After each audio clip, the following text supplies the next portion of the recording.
Les fluides non newtoniens. Les fluides non newtoniens sont des substances aux propriétés physiques et chimiques étonnantes.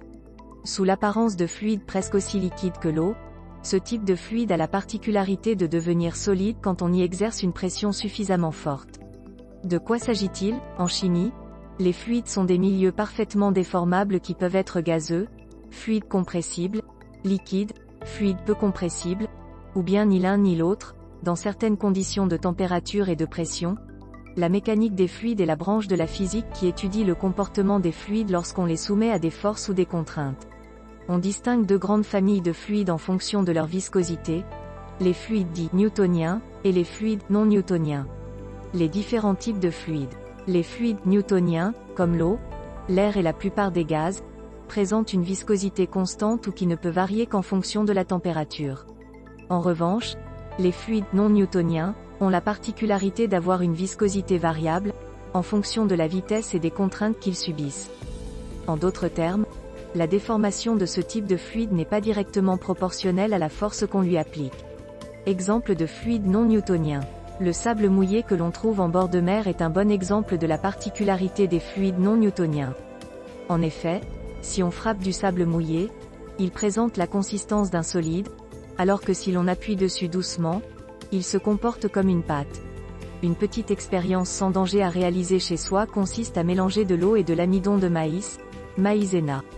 En incorporant lentement 2 mesures d'amidon dans une mesure d'eau, on obtient en effet une pâte dont la viscosité change avec le taux de contrainte appliqué. Le mélange obtenu se comportera comme un solide si l'on enfonce vivement une cuillère à la surface, mais comme un liquide si l'on y insère lentement la cuillère. La vidéo ci-dessous montre qu'une personne se déplaçant rapidement ou avec suffisamment de force à la surface d'un liquide non newtonien peut littéralement marcher sur un tel liquide.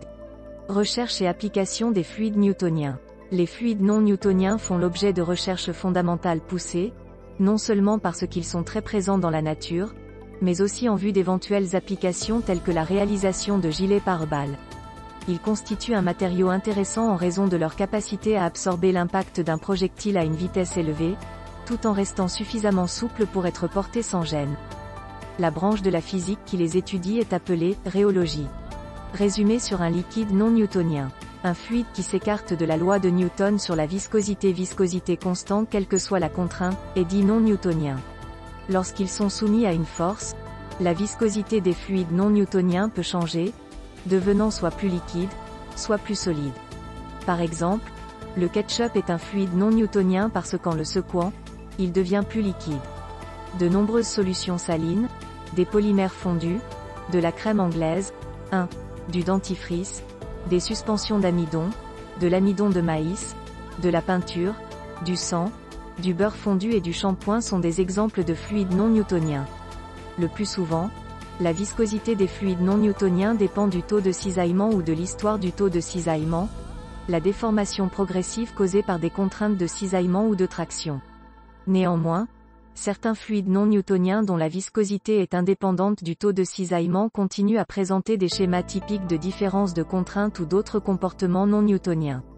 Dans un fluide newtonien, le coefficient de viscosité sert de constante de proportionnalité, et la relation entre la contrainte de cisaillement et le taux de cisaillement est linéaire, passant par l'origine.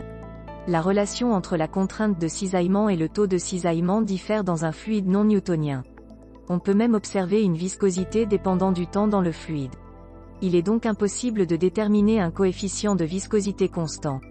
Bien que la viscosité soit fréquemment utilisée en mécanique des fluides pour expliquer les caractéristiques de cisaillement d'un fluide, les fluides non newtoniens ne peuvent pas toujours être décrits de manière adéquate par ce concept.